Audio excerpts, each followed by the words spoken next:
In our last half hour, we heard from Runaway bride Jennifer Wilbanks. So what should you do if you're having second thoughts? Dr. Kathleen Hall tried to run away on her wedding day, but her mom got her back in time to walk down the aisle. She's still happily married to that man, and it's been 30 years later.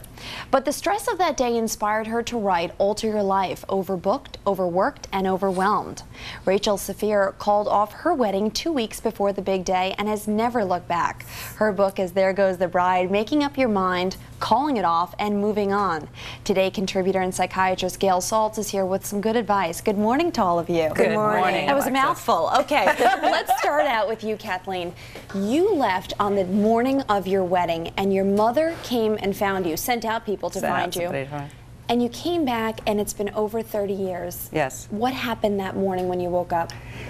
What happened that morning was I was terribly in love, and I knew that I wanted to marry him, but when I woke up that morning, I just sat up in bed and said, I can't go through with this. And I think it was the whole thing about forever getting married. I was worried about my own personal power. 30 years ago, all of us women were dealing with issues of power for the first time, and I didn't know what putting that ring on my finger would mean. Would I be Mrs. Somebody? And I wanted to be myself, so I was afraid of losing my identity, so I just left. I mean, I knew I'd probably eventually marry, but I didn't think of it that time. I just said, I got to get out of here. So you come back to your wedding day, yes. Your mother gives you a speech, and the question I guess everybody has on their mind when you look at this story last night with John Mason and how he continues to stand by Jennifer Wilbanks, yes. is what did your fiance and now husband say to you when you arrived back? He was the one when the wedding was delayed and they were waiting, and they were playing the wedding march 7 times, and I was smoking my last cigarette in the back of the church, and he kept seeing the smoke, and some people thought it was a halo, but of course it was Marlboro 100s. I just kept watching that priest down at the altar, and I said, I just don't think I can do this. He knew. He said, even if we don't do it then, he was smiling, he had this radiant smile. He knew that it had nothing to do with my love. It was just a stress reaction.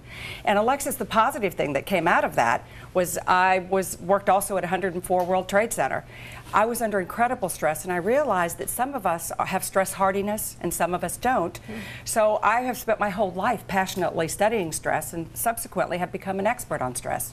Rachel, let's talk about your story. Yes. You felt like it wasn't right from the beginning. We talked about this earlier, even at the engagement stage. And there were periods throughout it where you planned to call it off, and then he finally did it 2 weeks beforehand. He did. What happened? Well, I'd just like to say the difference. Dr. Hall had cold feet, and the women that I wrote about in There Goes the Bride, and the women who come to theregoesthebride.com, and myself, very often have what I call frozen footsies. And it's just this, it can be for any number of reasons, but it's more than cold feet. You shouldn't go through with it. And in my case, great guy, still a great guy, but not the guy for me. Gail, let's talk about this, okay? Yes. The first thing we need to understand is, why is this happening? Is it stress? Is it the loss of your identity? What exactly is it? What I think is happening, and I think both these stories represent, is that every bride, every person getting married, every person making a big decision feels ambivalent. They have mixed feelings, and that's normal.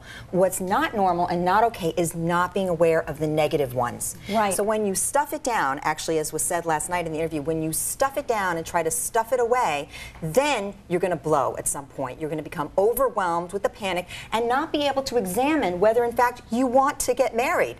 So it's the ability to examine the negative side and be aware of it that actually makes you be able to decide whether to get married. One of the things I found really fascinating that you said earlier is this whole issue of, I didn't feel comfortable talking to anybody. Exactly. And you know, a lot of people say, Jennifer Wilbanks, 14 bridesmaids, right. There wasn't anybody to talk to. Well, that's what I tell women. You've got to reach out and you've got to reach in. Very often you don't talk about it because you think it is cold feet and you don't want people to think poorly of you, think poorly of him. I tell women, let it out. Discuss your fears with people. You can go on theregoesthebride.com and discuss it anonymously, and also to reach in and think about what's the real answer. It does rise to the top, and people tell me after the fact, it's not that they didn't know the answer, it was that the answer was very overwhelming. And another thing is we prepare for marathons. We prepare for the Boston Marathon and the Olympics.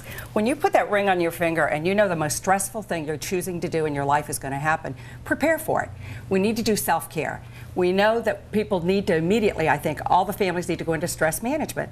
You know, they need to exercise. They need to surround themselves with loving people, and also you can even eat to reduce your stress, which I I talk about in my book. There are very clear ways you can do to reduce your stress. You know what? Don't be afraid to seek some advice. You really need to. You may not. Absolutely. It may not be able to be a family member. It may not be able to be a friend. You may need to go to a therapist to help you sort out really why you feel negatively or why you want to get married. Well, ladies, thank you so much. We could talk about this for hours.